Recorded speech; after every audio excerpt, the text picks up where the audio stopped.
Hey there, Thomas. How you doing? Hey Quinn, how's it going? Not too bad. Awesome. So I think we can jump right into it. So hey there, everyone. We're happy to be here today. So my name's Quinn, and I'm a PM here at Voodoo. And we are super fortunate to be joined by Thomas, who's the head of Voodoo's Paris Hypercasual team. And I think a lot of you probably remember him from his awesome Reinventing the Runner live stream last September. Which Thomas, I believe that was your last live stream appearance. Is that right?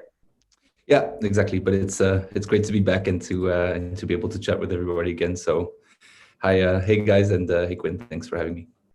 Definitely. And it's good to have you back, man. I think we have kind of a cool live stream in store today. So the reason Thomas and I are actually together here is because we want to chat with you guys about Fat Pusher. And Fat Pusher had kind of a unique process, I think, in terms of kind of developing it and launching it and everything that happened thereafter. And at a high level, we kind of started with this super cool idea from a solo dev at MGL Studios. We got it to an interesting point together. And then Thomas and his team actually were able to team up with MGL and come in and really take it over the finish line and kind of create what we have today. So Thomas is going to talk a lot about his process and his approach and all the cool things they were able to do a bit later in the deck, and I'll pass it over your way, Thomas, when we get there. But for Cool. now, I think we can get started with the kind of ideation phase and really jump into the presentation. So I'll go ahead and share my screen through here. Thomas, if you'd let me know when it comes through. Uh, I can see it, I guess. Yep, all Perfect. good. All right, good. So, uh, the idea for Fat Pusher, I think, has kind of a really cool inspiration because it really comes directly from Snake versus Block, right? Which was this 2018 game that Voodoo published and had a lot of success with at the time. And if you look at the core gameplay and the core mechanics, it's really pretty similar to Fat Pusher. And so it was, I think, a really great example of this idea of change the toy, not the rules, right? Or change the toy, keep the rules, which is this ideation technique that we've been seeing having a lot of success recently. And we even talked about it in our last live stream. And so if we kind of look at change the toy, not the rules through the lens of Snake versus Block and Fat Pusher, right?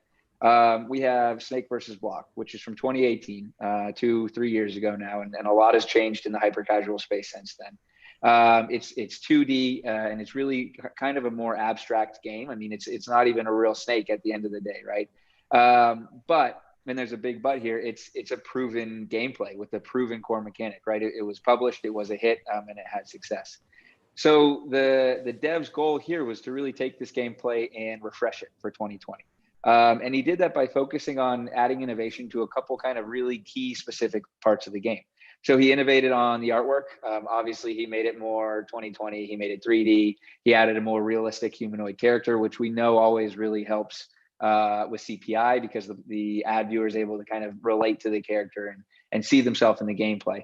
But he also innovated on the growth mechanic that you see here, right? Because in Snake versus Block, it's this kind of like flat 2D stacking ish mechanic that we see. Whereas in Fat Pusher, it's this real like body physical morphing growth mechanic that we see. Now we know growth mechanics have always worked, but what's become really hot is this idea of an actual change in a person's body or an object's body. This kind of growth mechanic, right? So we see it here with Fat Pusher. This was kind of an early mover on the trend, but we've also seen it with high heels, right? Where we have this kind of cool height growth mechanic. And we've seen it with really recently with Blob Runner 3D as well, which is the same idea of a body changing. So that's something that's really, really been working. So I think we can kind of jump into look at what V1 looked like. And you'll see here it was a really kind of simple build. It was super basic. But the interesting thing about this is it's actually this kind of level of basicness is a really great toy for early testing and for having early conversations around what the potential of the game looks like and what some interesting iterations could look like. So you can see at this point, right, the KPIs weren't super great. CPI was 43 cents. Day one was 25 cents. Day seven, 25%. Day seven was 6%, and playtime was kind of super low at 3 minutes. But there was a lot of interesting potential in Fat Pusher at this point, right? Even though the KPIs weren't great, we knew that it was a proven core, and it had this super interesting, new, refreshing kind of wrapper around this proven core, and that was this body growth kind of mechanic. And so we had some conversations about it internally, and we chatted with the dev, and because we saw some interesting low-hanging fruit that we could change, and because the dev mentioned that the changes we were thinking would only take him about 1 day to iterate, we decided to iterate just for the learnings of it, to see what kind of learnings we could pull from this experience. So before we jump into V2, there's actually a little bit of an interesting aside here. When we tested V1, we tested a couple of different creatives. And you can see there's a huge difference between the two. And so I thought it would be interesting to share. On the left here, we have a creative we tested, which has this kind of really like beautiful, really pretty looking art assets all through the background of it. And on the right, we have this version where we just stripped that out entirely and just put in kind of a very nice looking ocean, and that's it. And as you can see, that was hugely impactful on CPI. There's a 50% difference between the two. And so what this says to us is that visual noise in the background, even if it looks nice, right? Any kind of visual noise will be distracting to the ad viewer, because it's really important to remember that ad viewers have an average watch time of about 4 seconds. And so I think a lot of devs and studios will build these really cool looking gameplay ad vids, right?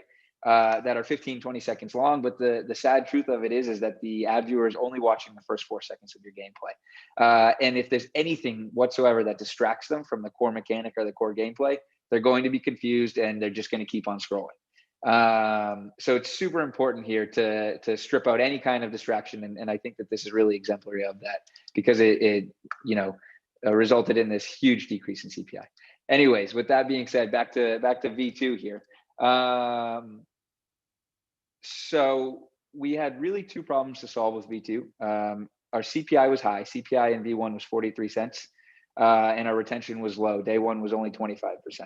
You can see here that we were able to solve one of them. We got our CPI down, and the way we did that was simply by using a more realistic avatar. Like I said, the more realistic avatar allows the ad viewer to actually see themselves in the game and relate to the game and imagine themselves playing it, which is definitely going to make them more likely to click on the ad and then click download and spend some time playing it. So, we kind of solved the CPI one. We tried to work on the balancing. We tried to increase the growth range, anything that we could do to really make the game more pleasing and add more of a rewarding effect to the game, to try to kind of fix the day one. But we only had a marginal increase here. So at this point, we started thinking about the next iteration, started making some plans for what it could look like. But while we were doing that, we started seeing some interesting things happening, because the organic installs on the game started to kind of tick up and tick up and tick up. And so we're watching it over a couple of days, and it just kind of keeps ticking up. And we weren't really sure what was happening at the time, but I was actually chatting with Thomas at the time, because Thomas had seen the game on the testing platform and was interested in it. And he mentioned he'd seen something like this before and said to check out all the socials and look, search for hashtag FatPusher basically across the different social media platforms. And sure enough, on TikTok, we found that hashtag FatPusher had started to gain some really kind of mild virality. And so we kept our eyes on it over the first weekend. And in the first 3 days over that weekend, it generated about 4.3 million views. And again, this was all organic. So it was really kind of a beautiful thing. It wasn't anything that Voodoo was pushing or anything like that.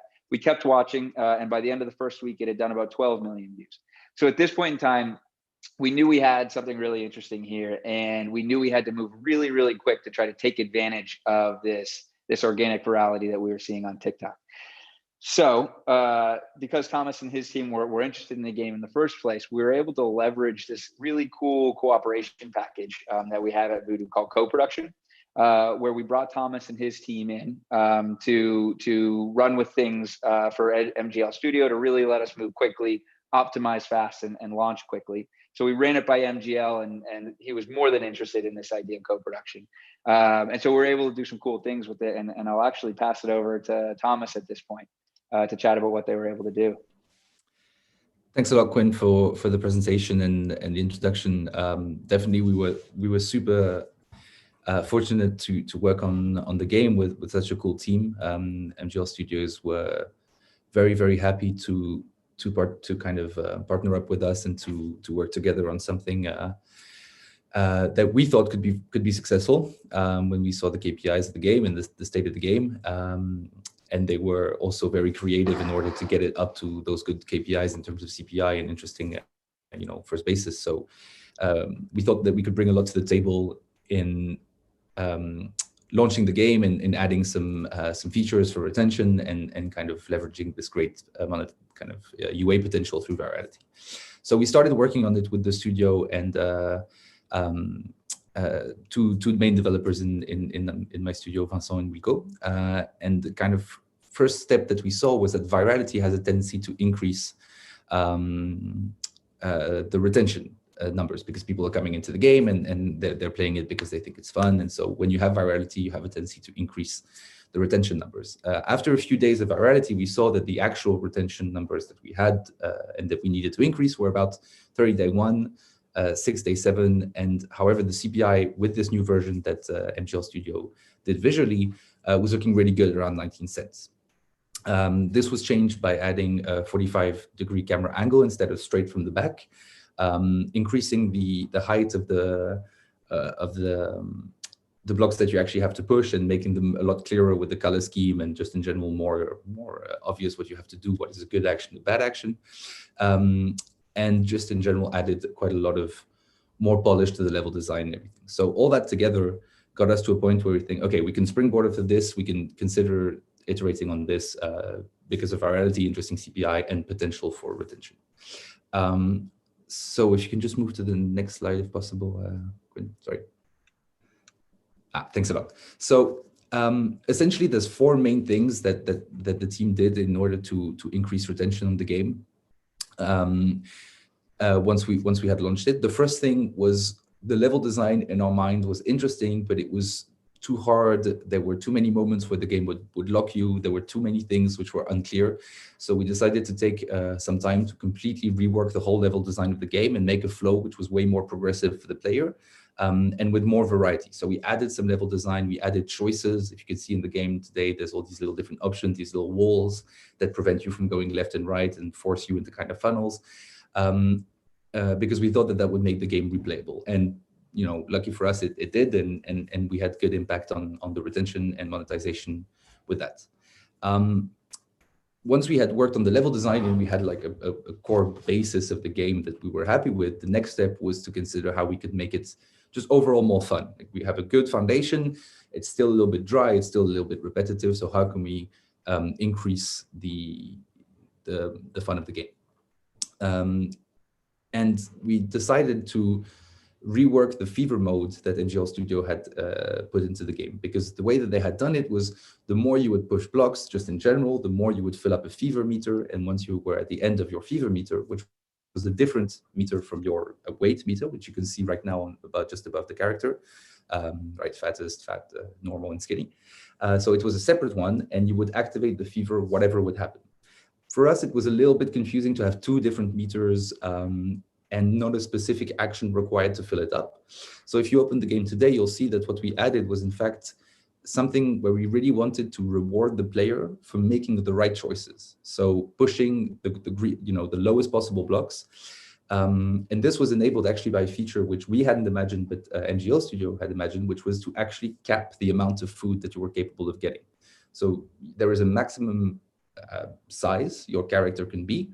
And once you reach that maximum size, what we did was that every additional piece of food you would eat would go towards building a fever. And once you've reached maximum of that, then you get into fever mode. We did something quite exciting where the character becomes huge, rolls on himself, breaks everything on the terrain. So that was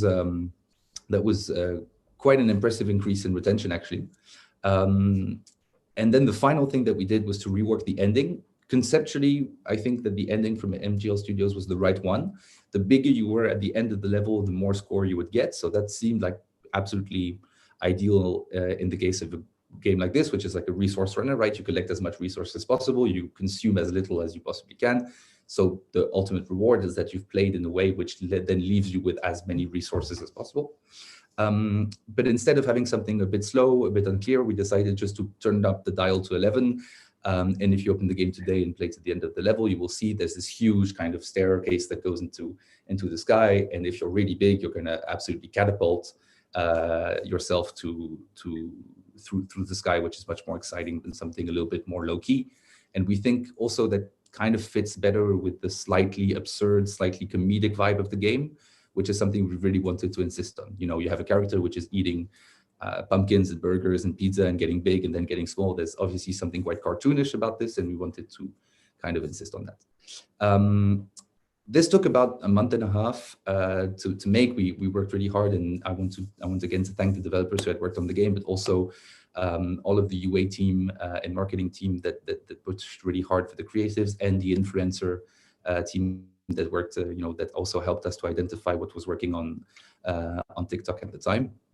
And we were able to get to about 45 day 1, 10 day 7, and 8 minutes playtime with 19 cents CPI, which was enough to then start scaling the game. Once we had that, of course, we had to keep on working on the LTV and to keep on trying to improve the monetization of the game. And since then, we've been spending quite a lot of time trying to increase the number of ads seen per day. So with shorter levels to increase, to decrease the time between each ad through the playtime, adding RV possibilities, gamified RV possibilities at the end of the level, and all of those nice things that helped us increase quite a lot the actual number of ads that were shown in the game. So all that together, with the collaboration, of course, of Quinn and the studio, who's we were always in communication and sharing what we were thinking about working on and what we were planning to do. Turned out really well, and we're super happy about the result and hoping it will keep on being promising and moving forward in the future. Perfect. Thank you, Thomas. Awesome. So I'll stop sharing my screen here, and I think we can jump into the Q&A portion, guys. So please continue to send across your questions as you have them. But I can jump in with the first one I have here, which is from Harvey Roberts. How did you know what camera angle to use for better CPI? I think that's a really great question. For runners specifically, we're seeing an interesting impact on CPI when you use this kind of 45-degree almost camera angle. So we've seen it on Fat Pusher here. I've seen it on a couple other games I've been testing recently as well. When you take this rear-facing camera angle and you move it over 45 degrees, oftentimes, not always, but oftentimes it can have an impact on decreasing CPI. So that was the thinking here in trying it with Fat Pusher, just because it is a really basic runner at heart, and we'd seen it work before. Yep, I think there's also just one thing to add regarding this. It's always going to be dependent on the game. It's very hard to consider that one solution will be a one-size-fits-all solution. I think, especially in this case where part of the game, like in Snake versus Blocks, is to prepare what's coming up next, right? So the next series of blocks, and you have to kind of be aware of what's next to be able to prepare your move and further on. Having that angle gives better also visibility on what's next, while at the same time being quite open in terms of what you can collect and the depth of that side. So it's never going to be just one thing that you can use again and again that works, but here it seems like it's the right fit for this gameplay, and which was very well spotted by the publishing team in the studio. Next one here. What are some key questions to ask and answer to know if a game is worth iterating? That one's super interesting. Thomas, do you want to take a first crack at that, and I'll give it a try after that? Sure. I mean, it's a big question, and definitely I think the publishing recommendations that you will have received from the live streams and your PMs will be the best course of action to follow. The first thing is KPIs, right? Like you can delve really deep into whether a gameplay is promising or not, but ultimately, if nobody wants to play it and you have $1 CPI, the only question that you can ask yourself is what's the next game, really. So that's for better or worse, that's the main thing. Every person, every game designer, every developer will have their framework, the way that they think. What I've seen being the most common ones are, it can be as simple as like, is it fun? Like if I give this game to people, if I send it to people, do they have fun playing? Do they want to play again or not? It is something that you can dig in there. And does it seem like it can fit the market? But honestly, I know how hard it is to be, to take a step back and to be honest about your own production in your own games. But like with complete transparency, you can feel when something can fit into the market or cannot, or is at the level of standard that you need it to be or can be. And so, yeah, those are the things I would ask myself in priority, starting with the KPIs always. Yeah, I totally agree with that. I think it all comes from the KPIs. If it's nowhere close, then it's really important to just kind of be honest with yourself about how close you are and whether it can get there or not. One way to think about it is if it's really hard to try to take like 40, 50 or 60% off of CPI. It doesn't usually happen. It can, right? Obviously, but it's difficult to do. And so at the end of the day, if you're sitting somewhere around there, it really becomes a kind of time trade-off, right? And if hyper casual, we know it's all about speed. It's all about build fast, test fast, collect as many learnings as you can. Well, then it becomes a question of, is it really worth my time to try to iterate and spin on one specific game? Or in that same amount of time, could I go and build and test 2 more prototypes and create something interesting there? So a lot of times that trade-off makes a lot of sense to just go ahead and go with the new video, the new gameplay. All right. Do realistic looking games have lower CPI currently? I think that's an interesting question. We have been seeing a trend for more realistic gameplays getting lower CPIs. Yeah, I wouldn't say, it's entirely, that means that non-realistic looking games are not going to achieve low CPIs, but having this realistic ad video, I think definitely is eye grabbing from the get-go. And so that will obviously help an ad viewer to stop and watch and potentially click. But it's also going to help the ad viewer actually see themselves within the gameplay and kind of imagine themselves playing it. At the same time, it's a little bit of a thin line to walk because you don't want your game to end up looking like a AAA game. I think that's going to scare away a lot of non-gamers. It's going to scare away a lot of moms. My mom plays hyper casual games, but she's not going to play something if it doesn't look like it's meant for her. So it is a thin line to walk, but we have been seeing these more realistic looking games doing fairly well lately. I think there's a bit of a nostalgic thing as well with these. Like, they have a tendency to look like flash games from about 10 years ago, which a lot of people played when they were kids, coming home from school. So my guess is that also has a big part to play within that thing. It's not just that it looks good and that people recognize, is that it's familiar in some ways as games that have sort of the same, player identity as the ones that we're making today. So I guess that has an impact as well. That's a great point. There's definitely a lot of nostalgia to it. Okay, is audio in an ad impactful, or can ads without sound work the same? So I believe that we've seen like music having less of an effect, but SFX can have an impact on CPI. But Thomas, what are your thoughts on that? I mean, I've run a few tests myself with the games that I work on, and I've never seen something market breaking. It can have a positive impact. Most people will be scrolling without sound anyway, and sound is muted by default on most of those ads. So I suppose you can add it if you feel like it, if you have something cool in mind. I wouldn't consider it to be mandatory, but again, I would temper that answer with recommendations from the publishing team, because I don't want to say something that's that you guys might have more data on. Well, and I don't think during testing, I don't think we actually tested a Fat Pusher vid with SFX or music. No. Is that right? No, yeah, it came afterwards once it was live. Yeah. Right. Yeah. Post launch. So yeah, the vast majority of your CPI and any changes within it will not be driven by any sound effects or music. It really is kind of the core gameplay and the visuals within the ad video.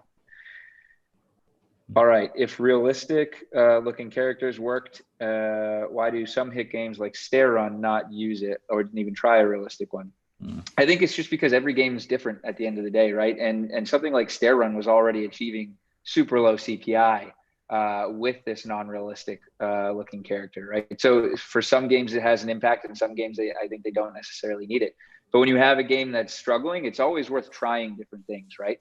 And so when we were on kind of the cusp here with Fat Pusher and started to think about things that we could try, a realistic looking avatar definitely came to mind as an option here, because of just how it allows the player or the ad viewer to really imagine themselves actually playing the game. And sure enough, it did end up having an impact here. Definitely. There's an interesting question maybe from Harvey Roberts. Hey? How can we create an environment that doesn't distract the attention from players but makes the game feel finished? We can't always add water.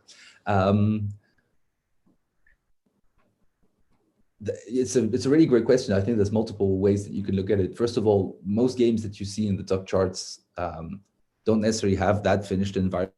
Like I don't even think that asking yourself to polish your environment that much is necessary.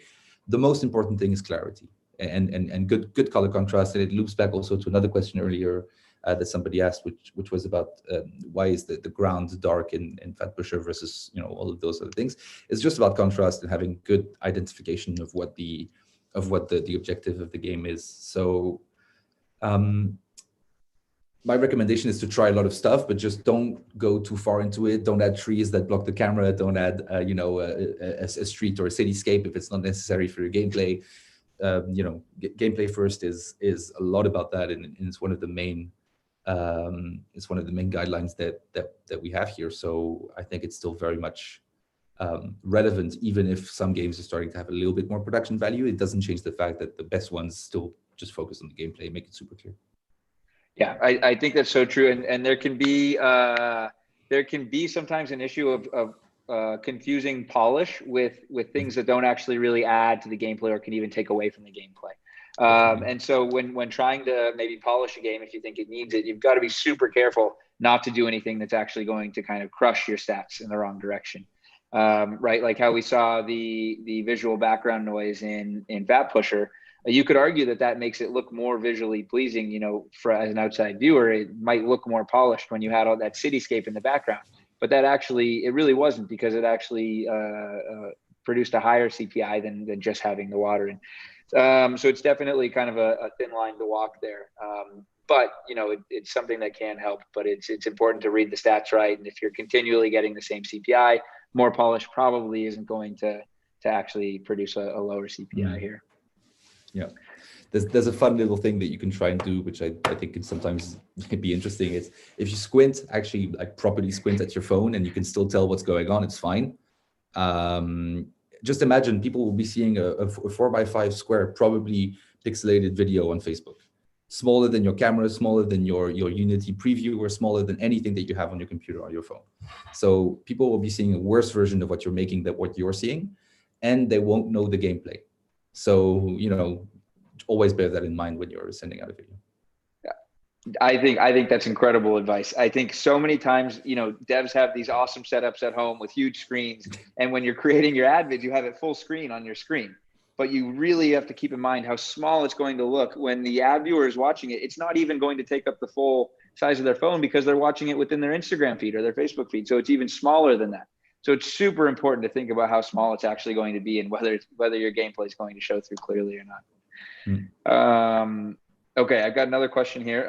If I submit the game today, but it isn't live in the App Store because of review time, request 2 days, does it still count for the competition? Okay, so I know today's kind of the last day to enter a game in the competition, and more or less it really is the deadline, just because we need to be kind of generally fair about our timelines on things.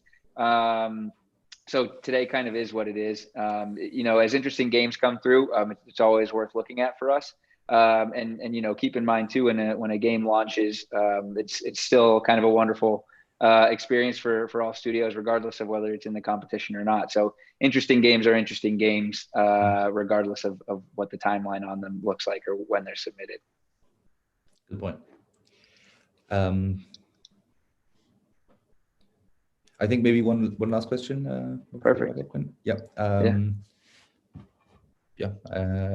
One question from Suas, and I'm sorry for the last name, Suryavanshi. It's how the speed of gameplay affects CPI. It's a good question. There are, to an extent, tests that you can make by accelerating or slowing down your gameplay.